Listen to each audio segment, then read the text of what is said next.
in the cross. If you follow the Islamic faith and you ask a Muslim man, how do you attain paradise? He'll say, when you stand before Allah, your good deeds will have to outweigh your bad deeds. That's how you're going to make it. In fact, a few years ago, I was at Toowoomba at the University of South Queensland, and I was debating an atheist and an Islamic scholar. He said that right from the platform. When I put him the question, how do you attain paradise? Your good deeds will have to outweigh your bad deeds. You ask anybody from the pantheistic worldview, Hinduism, Buddhism, Jainism, and so on, every birth is a rebirth. Every life pays for the previous life. When you finally attain that karmic victory of attaining perfection and paying for everyone, every previous birth, then you attain nirvana or moksha, whatever it is. In other words, you're paying all the way through. You incur a debt with each birth, and you pay for that debt with each rebirth. You look at the story of the prodigal son. This boy goes to his father and is basically telling him, I'm going to treat you as though you're already dead. I want my inheritance now. I don't want to wait till you die.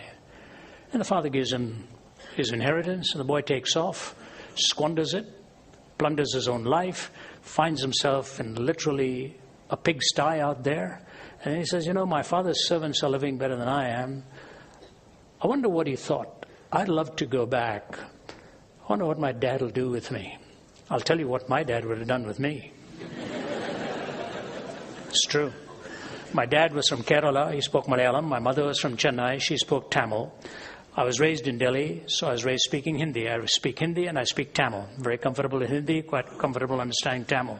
The only words I know in Malayalam are words of scolding.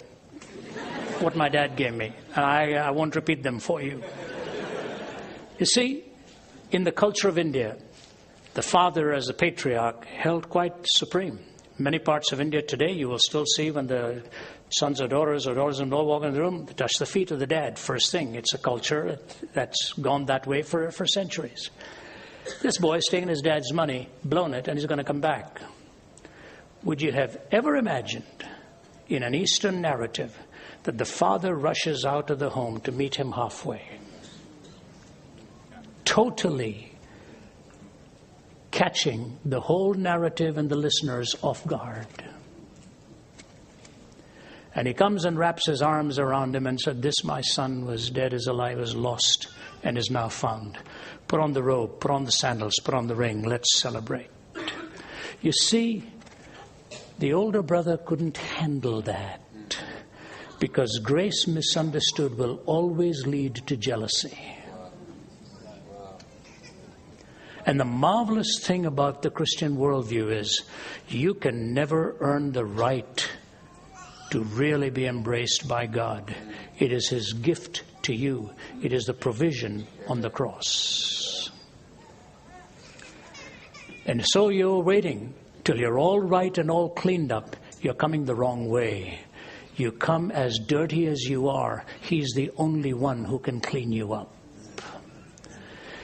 I was telling the folks at Perth yesterday, not at Perth, at Adelaide yesterday, the time I was in Jerusalem, part of a small delegation with the Archbishop of Canterbury, the former Archbishop George Carey. He'd taken the five of us to discuss mediation approaches with the Jewish leaders, Palestinian leaders, especially the religious leaders. And on the last day, we are with one of the four founders of Hamas. His name was Sheikh Talal. Sheikh Talal's a pretty solidly built guy. Spent 18 years in prison. Lost several of his children in suicide bombings. We'd spent about 3 some hours there, had a long discussion. He gave us a great lunch, and now the intensity begins in the dialogue, and he's just clenching his fists, and we're just sitting back and listening to all the venom and all the anger. And as it's coming to an end, the Archbishop looks at the five of us and says, if you men want to ask him one question each, keep it brief, and then we'll move on from here. So my turn came. I looked at him. I asked Sheikh Talal a question. I won't tell you what question I asked. But he gave me the answer, and I looked at him. I said, Sheikh, you and I may never see each other again, but I really don't like your answer. I said, I have to tell you that. And I said, I'll tell you why. I said, we're sitting here in Ramallah. I said, not far from here is a mountain. Not far from here. 5,000 years ago, a man you and I respect by the name of Abraham took his son up that mountain to offer his son as a sacrifice before God to demonstrate his faith. Do you remember the story? He said, yes. I said, let's not discuss which son it was. Let's just agree it was the son. He said, yes. I said, and as the axe is about to come down, God stops the arm of Abraham. You remember that story? He said, yes. I said, what did God say? He couldn't remember. I said, God said, stop. I myself will provide. He said, that's right. I said, Sheikh, stone's throw from where you and I are sitting is a hill. It's called Calvary. I said, 2,000 years ago, God kept that promise and took his own son up that hill. I said, Sheikh Talal, this time the axe did not stop. God himself provided. He's just staring at me. I said, I want to say to you this, sir. Until you and I receive the son God has provided, we'll be offering our own sons and daughters on the battlefields of this world for position, land, power, and prestige. There's been dropped silence in the room. And the Archbishop says, I guess we can go now. I figured I'd done it, you know.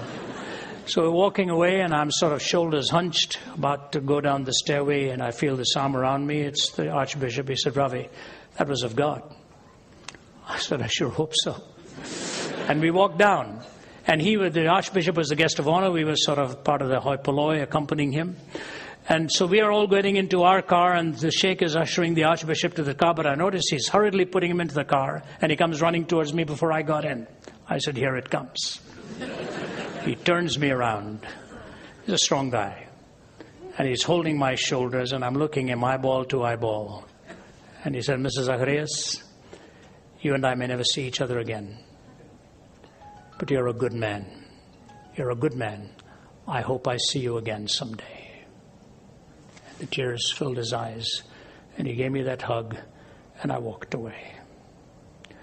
Do you realize the Christian faith is the only faith that talks about redemption?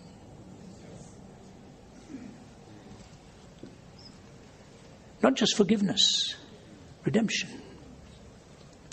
The redemption that comes because of the grace of Christ. Oh, other religions talk about the longing for it, the hope for it, never ever any provision for it.